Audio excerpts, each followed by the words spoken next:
Save Human Action Organization was founded by me, but it is not necessarily I who will accomplish our organization's mission and make it flourish. Take Jesus for example. He founded Christianity, but it was Paul who promoted and popularized it. Paul played a crucial role in the development of Christianity. Enlightenment thinkers proposed the democratic idea of the separation of powers, as well as checks and balances, but it was not they who put the theory into practice. It was Washington who established the United States as the world's first democratic nation. Marx put forward the theory of communism, but it was Lenin who first applied his ideas, led the successful socialist revolution in Russia, and established the Soviet Union. The founders of the Communist Party of China were Shen Duxiu and Li Dajiao, but it was Mao Zedong who led the party to victory. Over the years, what I have done is mainly theoretical work. When I began researching human issues in 1979, my idea was simple. If science and technology continues to develop like this, it will eventually spell the extinction of humanity. Can science and technology be used to destroy humanity, and when will this happen? If human extinction caused by science and technology is not far ahead, it is a very urgent and pressing problem that needs to be solved. And there is no greater problem than this one. Then, can we solve this problem, and how? My idea was simple. Namely, we need to solve this problem. That's a big problem. The more I delved into this research, the more I realized that the solution focused on one point. We can never solve this problem in today's society. We must achieve global unification and use the power of a world government to control science and technology. Only in this way can we tackle this problem. However, it is not easy for mankind to achieve great unification. This is an unprecedented task. So in the process of research, I realized that we need to put forward a powerful theory to convince people of the need for this approach to solve the major problem. That's why I spent 28 years writing my first book, Saving Humanity. The purpose is to establish a strong theoretical foundation. Today, it seems that the theory has formed a closed loop, which is very logical. The continuing development of science and technology will quickly lead to the extinction of humanity, whether in a few hundred years or within this century. That's the first viewpoint. Second, to solve this problem, the development of science and technology must be restricted. Logically speaking, since science and technology will soon exterminate mankind, in order to prevent it, we can only restrict the development of science and technology. However, in view of the competition between nations, who will accept restrictions on the development of science and technology? Because the key to the competition between nations comes down to science and technology, it is difficult for any nation to accept limitations on science and technology development for the benefit of humanity. Therefore, humanity must achieve great unification and use the power of a world government to limit the development of science and technology. Even the United Nations cannot achieve this goal. It forms such a closed loop, which is very clear in logic. So I have systematically demonstrated every principle with theory.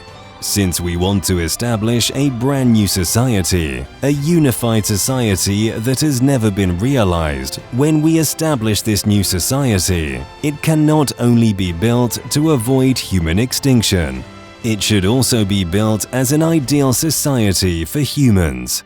How to define an ideal society? I think there are mainly 2 points. One is to ensure the survival of the majority of people, and the other is to guarantee that people have a sense of happiness in this society.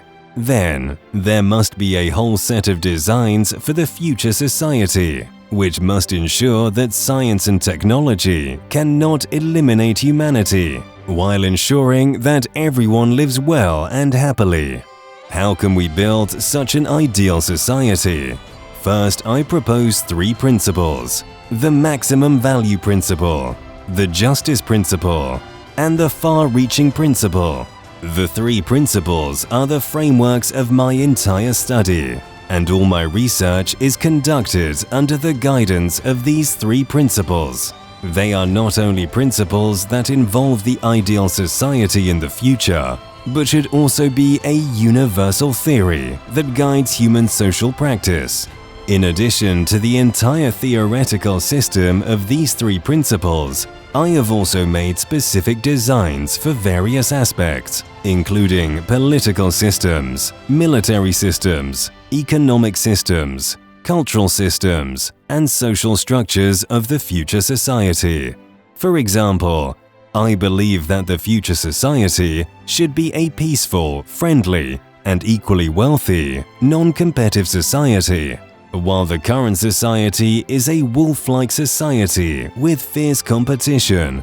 Therefore, our theory is very powerful, whether it is Paul promoting Christianity, Washington establishing the United States as a democratic country, Lenin achieving the victory of the Socialist Revolution in Russia, or the Communist Party winning the war. It is all because of a powerful theory. What I have established over the years is such a powerful theory. With a powerful theory, achieving the goal may seem difficult now, but it can be done sooner or later, because we are engaged in a just cause. It can avoid the extinction of humanity and bring universal happiness to everyone. It represents the direction of truth, and it's never wrong to uphold the truth. We can have a look at history. There's nothing wrong to persist in truth. Perhaps it cannot be accepted by others for now, or it is misunderstood or even suppressed by various aspects. But history will make our dreams come true, because we are heading towards the direction of truth. Many of the truths we have today were once fallacies. Of course, many of today's fallacies were once truths. Therefore, because we have such a powerful theory, someone will definitely apply this theory to practice and realize this theory. This person may not be me, and I know it thoroughly. Now, our organization is not small in terms of member count. When the first National People's Congress of the Chinese Communist Party was held, there were only 13 representatives, representing more than 50 members in the whole country. Who would have thought that an obscure person like Mao Zedong could lead the Chinese Communist Party to victory? Among the 13 representatives of the First National People's Congress of the Chinese Communist Party, several were returned students, 4 to be exact. In addition, the 2 founding members, Shen Duxiu and Li Dajiao, who did not attend the meeting, had also studied abroad. So, among the members of the First National People's Congress of the Chinese Communist Party, regardless of whether they were present or not, there were 6 people who had returned from studying abroad, and 3 were from Peking University. That made 9 people. Among all the members present, 9 had such high educational backgrounds, and in fact, all of them were intellectuals. Therefore, the founders of the Communist Party of China were all highly educated intellectuals. Mao Zedong, on the other hand, graduated from Hunan First Normal School, which was a secondary technical school.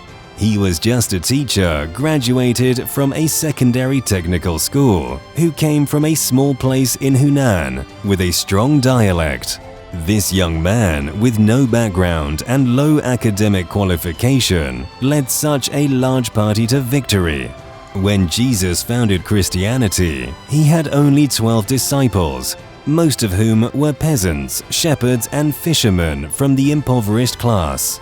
Zhou Enlai and Zhao Xian established the Chinese Communist Party group in France. When they had meetings, Deng Xiaoping, who was short in stature, was only in charge of serving tea, having no right to speak. Despite this, he was able to transform China from a poor and backward country into a relatively wealthy great nation. You may have lower educational qualifications than a technical school, or be shorter than Deng Xiaoping. You could also accomplish great things. As long as we are firmly convinced of the just cause we are pursuing, we must believe that it is the direction of truth, and it is never wrong to uphold the truth. Join Civil Human Action Organization and devote ourselves to the mighty torrent of living human beings.